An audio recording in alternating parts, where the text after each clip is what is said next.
warahmatullahi wabarakatuh. Di sini saya akan memaparkan materi yaitu komunikasi terapeutik pada remaja.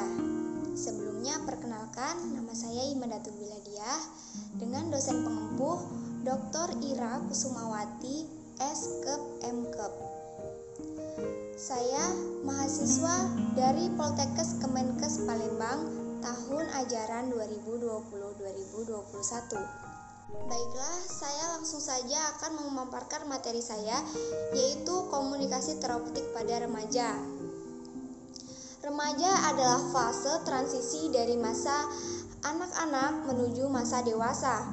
Oleh sebab itu, diperlukanlah strategi khusus untuk berkomunikasi pada remaja. Dalam melakukan komunikasi pada remaja, perawat memerlukan berbagai aspek, diantaranya adalah yang pertama, usia tumbuh kembang remaja. Yang kedua, cara berkomunikasi dengan anak remaja. Yang ketiga, metode komunikasi dengan anak remaja. Peran orang tua dalam melakukan proses komunikasi dengan remaja sehingga bisa didapatkan informasi yang benar-benar dan akurat. Tujuan komunikasi remaja. Tujuan melakukan komunikasi terapeutik pada klien remaja seperti yang pertama, membangun hubungan yang harmonis dengan remaja. Yang kedua, membentuk suasana keterbukaan dan mendengarkan.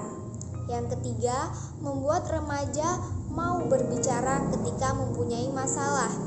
Yang keempat, membuat remaja mau mendengarkan dan menghargai saat mereka berbicara. Yang kelima, membantu remaja menyelesaikan masalah. Selanjutnya, faktor yang mempengaruhi komunikasi remaja. Ada beberapa faktor yang mempengaruhi komunikasi pada remaja. Seperti yang pertama, pendidikan. Semakin tinggi pendidikan seseorang, maka komunikasi berlangsung secara efektif. Yang kedua, pengetahuan. Semakin banyak pengetahuan yang didapat, maka komunikasi berlangsung secara efektif. Yang kedua, sikap. Bila sikap komunikasi bersifat pasif atau tertutup, maka komunikasi tidak berlangsung secara efektif. Yang keempat, usia, tumbang, dan status kesehatan remaja. Bila ingin berkomunikasi, maka harus menyesuaikan dengan tingkat usia agar komunikasi tersebut berlangsung secara efektif. Yang kelima, saluran. Saluran sangat penting dalam berkomunikasi agar pesan dapat disampaikan ke komunikasi yang baik. Yang keenam, lingkaran. Lingkaran juga sangat berperan penting dalam komunikasi. Semakin bagus lingkaran yang didapat dalam berinteraksi akan merasa nyaman dan aman. Selanjutnya, teknik komunikasi pada remaja. Komunikasi dengan remaja merupakan suatu yang penting dalam menjaga hubungan dengan remaja. Melalui komunikasi ini pula, perawat dapat memudahkan mengambil berbagai data yang terdapat pada diri remaja, yang selanjutnya dapat mengambil dalam menentukan masalah keperawatan. Beberapa teknik yang digunakan dalam komunikasi dengan remaja seperti yang pertama, melalui orang lain atau pihak ketiga. Cara berkomunikasi ini dilakukan oleh remaja dalam menumbuhkan kepercayaan diri remaja dengan menghindari secara langsung berkomunikasi dengan melibatkan orang tua secara langsung yang sedang berada di samping anak. Yang kedua, bercerita. Melalui cara ini, pesan yang akan disampaikan kepada anak remaja dapat mudah diterima. Yang ketiga, memfasilitasi. Ini bagian cara berkomunikasi melalui ekspresi anak atau respon anak remaja terhadap pesan dapat diterima. Yang keempat, meminta untuk menyebutkan keinginan. Ungkapan ini penting dalam berkomunikasi dengan anak untuk menyebutkan keinginan dapat mengetahui sebagai keluhan yang dirasakan anak, dan keinginan tersebut dapat menunjukkan perasaan dan pikiran anak saat itu. Yang kelima, pilihan pro atau kontra. Menggunakan teknik komunikasi ini sangat penting dalam menentukan atau mengetahui perasaan dan pikiran anak dengan menunjukkan rasa situasi yang menunjukkan pilih yang positif dan negatif yang sesuai dengan pendapat anak remaja tersebut. Yang keenam, menggunakan skala.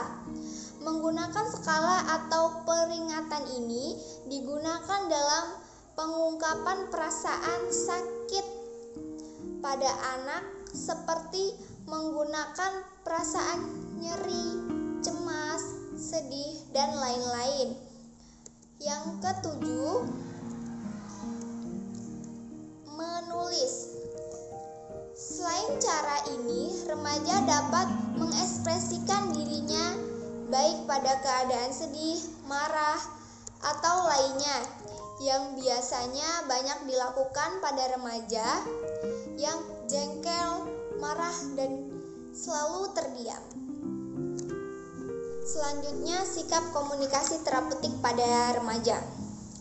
Remaja adalah masa transisi dari anak menuju dewasa. Pada saat transisi ini, remaja banyak mengalami kesulitan yang menimbulkan kesulitan yang membutuhkan kemampuan adaptasi. Remaja sering tidak mendapatkan tempat untuk mengekspresikan ungkapan hatinya dan cenderung tertekan. Hal ini dapat mempengaruhi komunikasi remaja, terutama komunikasi dengan orang tua atau orang dewasa lainnya. Adapun beberapa sikap yang dapat dilakukan seperti yang pertama, sikap kesejatian.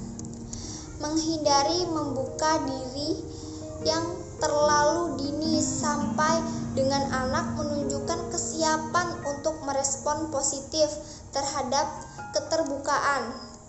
Sikap kepercayaan kita kepada anak. Yang kedua, sikap empati. Bentuk sikap empati ini cara menempatkan diri kita pada posisi anak dan orang tua. Yang ketiga, sikap hormat.